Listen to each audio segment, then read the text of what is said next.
तो hello friends, अपने YouTube channel पर आपका स्वागत है। लेकर के आ चुका हूँ सेकंड पार्ट। प्यारे बच्चों, सेकंड पार्ट ये है पार्ट 2।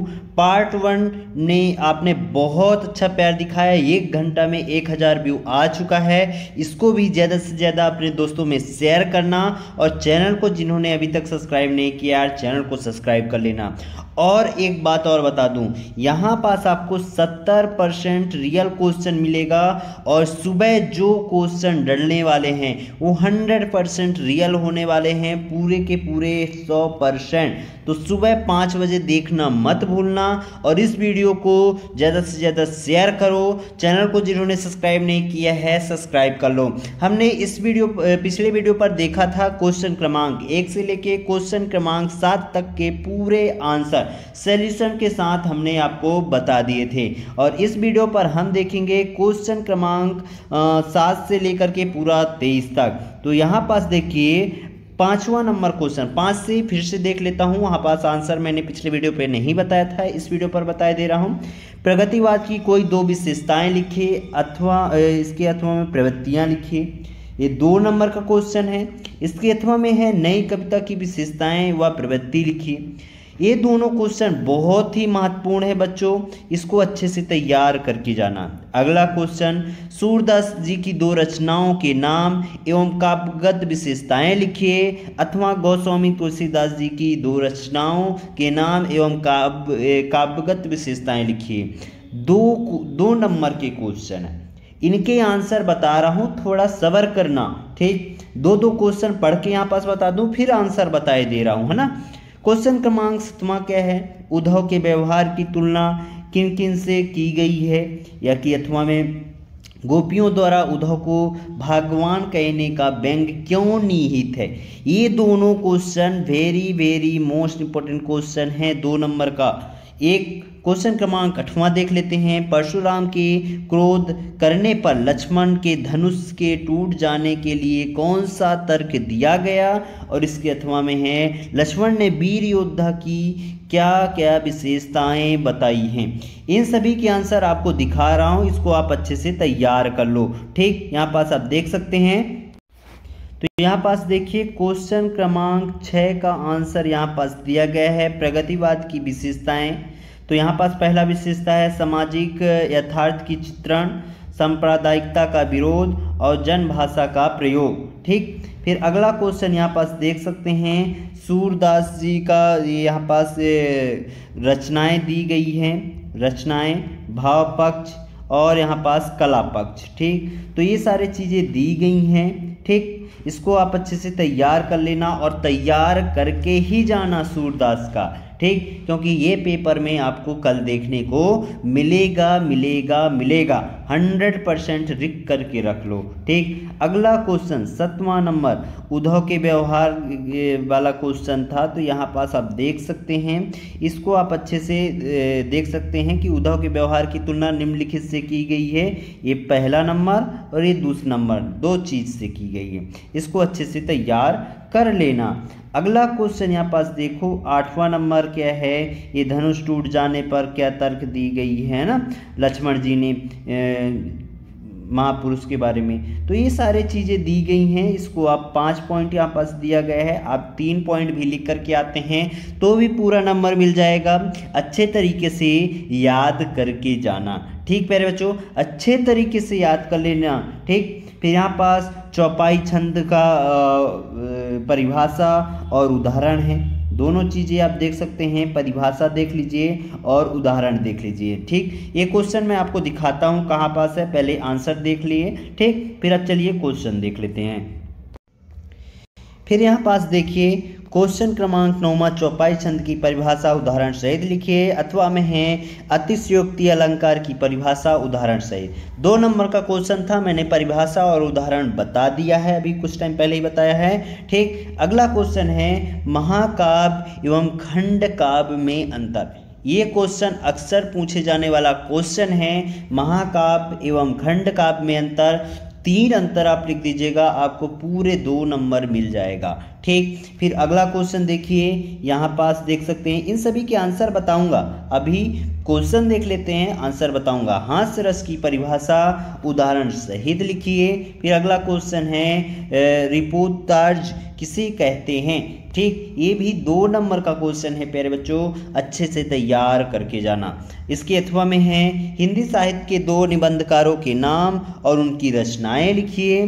फिर अथवा क्वेश्चन क्रमांक 12वां में क्या है, आत्मकथा और जीवनी में 2 अंतर। क्या है, आत्मकथा और जीवनी में 2 अंतर लिखिए। ये भी अक्सर पूछे जाने वाला क्वेश्चन है। इसके अथवा में है कहानी और उपन्यास में अंतर लिखिए। कोई 3-3 अंतर लिख देना। ये सारे क्वेश्चन अति महत्वपूर्ण क्वेश्चन है, यानी आपके पेपर में कल देखने को मिलेगा ही मिलेगा। ठीक, अगला क्वेश्चन, मनु भंडारी की भाषा शैली की 2 रचनाओं के नाम लिखिए।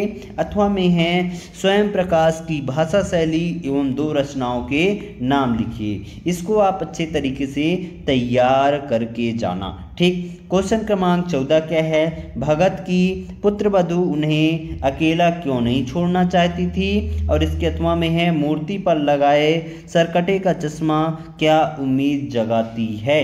इन सभी के आंसर देख लेते हैं सबसे पहले, फिर आगे के क्वेश्चन पढ़ते हैं। ठीक, तो यहाँ पास अब चौपाई छंद की परिभाषा ये है। ठीक, और उदाहरण नीचे दिया गया है, इसको अच्छे तरीके से लिख सकते हैं। यदि आपको इसका PDF चाहिए तो नीचे डिस्क्रिप्शन पर लिंक दे दूंगा, वहाँ से आप लोग डाउनलोड कर सकते हैं। अगला क्वेश्चन था महाकाव्य और खंड काव्य में अंतर। 1, 2, 3 अंतर आप लिख देना, इससे ज़्यादा नहीं लिखना है क्योंकि 2 नंबर का है, तो 3 कम से कम लिख करके आओ। ठीक, तभी आपको 2 नंबर पूरा मिल जाएगा। ये वेरी मोस्ट इंपॉर्टेंट क्वेश्चन है प्यारे बच्चों। ठीक, अगला क्वेश्चन रिपोर्ट वाला जो क्वेश्चन है, क्वेश्चन क्रमांक 11वां का आंसर रिपोर्टाज किसे कहते हैं, ये वाला पूरा उत्तर यहाँ पास दिया गया है। अगला क्वेश्चन, आत्मकथा और जीवनी में अंतर लिखिए। 2 अंतर लिख दीजिएगा, 2 नंबर का क्वेश्चन है, 2 नंबर मिल जाएगा। ठीक, फिर अगला क्वेश्चन यहाँ पास देखिए, 2 रचनाएं लिखना है ना, मनु भंडारी जी का रचनाएं, भाषा है ना, ये भाषा है, और ठीक रचनाएं और भाषा लिखना था। तो ये पूरा आपको क्वेश्चन का आंसर मिल गया है। यहाँ पास देखिए, भगत की पुत्रवधू ने अकेला क्यों नहीं छोड़ना चाहती, उसका उत्तर यहाँ पास दिया गया है, अच्छे तरीके से याद कर सकते हैं। अगला का आंसर 15 नंबर का यहाँ पास दिया गया है। पहले क्वेश्चन देख लेता हूँ।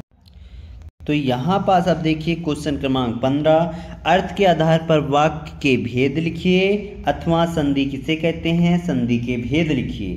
ठीक, 16वां नंबर क्या है, निम्नलिखित वाक्यों को निर्देशानुसार परिवर्तन कर लिखना है।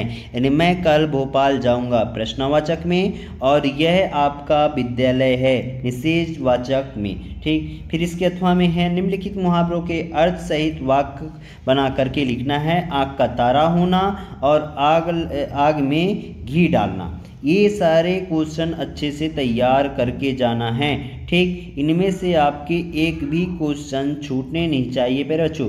17 नंबर क्या है, माता का आंचल शीर्षक की उपयुक्तता बताइए, अथवा बच्चे माता पिता के प्रति अपने प्रेम को कैसे व्यक्त करते हैं। इन सभी का आंसर आपको बताने वाला हूँ, लास्ट तक बने रहना। संदर्भ सहित व्याख्या इसको करना है। ये दोनों में से एक जरूर आएगा आपके पेपर में कल। ठीक, 19 नंबर का ये गद्यांश का संदर्भ सहित व्याख्या लिखना है। क्वेश्चन क्रमांक 20 में है कि निम्नलिखित विषय पर अनुच्छेद लिखना है। परोपकार का महत्व विषय अनुच्छेद लिखिए, या विज्ञापन लेखन से क्या आशय। दोनों पर आप एक अनुच्छेद लिख लीजिएगा। अगला क्वेश्चन यहाँ पर देखिए, निम्नलिखित अपठित गद्यांश को पढ़ करके इनके उत्तर देना है। ठीक, ये दोनों गद्यांश को अच्छे से पढ़ लेना। क्वेश्चन क्रमांक 22 बहुत ही महत्वपूर्ण है प्यारे बच्चों। विद्यालय के प्रचार को शाला शुल्क से मुक्ति हेतु आवेदन पत्र है, और अथवा में है हाई स्कूल परीक्षा में प्रवीण सूची में प्रथम स्थान प्राप्त करने पर अपने मित्र को बधाई। 4 नंबर का क्वेश्चन है, अच्छे से तैयार करके जाना। क्वेश्चन क्रमांक 23वां आप देख सकते हैं, निम्नलिखित विषयों पर रूपरेखा सहित निबंध लिखिए।